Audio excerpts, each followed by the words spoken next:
ईद ख़र्ची ॾियो न ॾियण तां हिकु भताखोर निजी चैनल अख़बार जो रिपोर्टर सॾाईंदड़ सिकंदर भुट्टो नाले DHQ अस्पताल दादू जे MS दाते डॉक्टर अमजद मस्तूई सां ऑफिस अंदर मुंहुं मारी MS जा कपड़ा लीड़ू करे छॾिया। रणिन ऐं दाह ते DHQ अस्पताल जो अमलो फौरी तौर ते पहुची वियो। भताखोरी अताई सहाफ़ी खे मुलाज़िमन कमरे में बंदि करे छॾियो। इतला ते A section SHO Benazir Jamali police अमले सां DHQ अस्पताल पहुची भताखोर जुरतू अताई सहाफ़ी सॾाईंदड़ सिकंदर भुट्टो खे गिरफ़्तार करे वरितो। MS दादू अगवाणी कंदड़ डॉक्टरनि ऐं पैरामेडिकल अमलो वफ़द जी सूरत में SSP दादू समीउल्लाह सुमरो वटि पहुची वियो। SSP दादू SHO HOE सेक्शन खे FIR दाख़िल करण जो हुकुम जारी कयो। MS दादू डॉक्टर अमजद मस्तूई मीडिया खे ॿुधायो त सिकंदर भुट्टो मुंहिंजी ऑफिस में आयो ऐं चयो त ईद ख़र्ची करायो न ॾियण तां मुंहिंजे गिरेबान में हथ विधो जंहिं सबबु मुंहुं मारी थी पई। हुन चयो त असां खां ग़रीब मरीज़नि लाइ सर्विस वठो, असां हिते ख़िदमत करण वेठा आहियूं, न को ईद ख़र्च करण लाइ वेठा आहियूं। हुन चयो त मां 20 ग्रेड जो ऑफिसर आहियां, अरिड़हं ग्रेड जे ऑफिसरनि जे प्रोटोकॉल मिलियल आहे। असां 20 ग्रेड जे ऑफिसरनि खे प्रोटोकॉल न आहे, जंहिं सबबु अहिड़ा वाक़िया पेश अची रहिया आहिनि। हुन चयो त असांखे VC लम्स जे हुकुमनि तहत अॼु हिकु औरत जो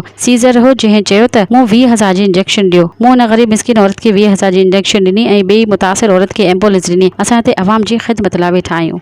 न असांखे पुलिस जो घाट आहे, न असांखे का विषय आहे, असां हिते निडर करे वेठा आहियूं। 15 ग्रेड जो मां ऑफिसर आहियां, मां बग़ैर लिस्ट कार्ड जे घुमंदो हुतां ऐं 18 ग्रेड जो SC आहे, 17 ग्रेड जो 18 ग्रेड जो SSP साहब असांजो उन जे अॻियां स्कैन हो छो असां निडर करे आहियूं।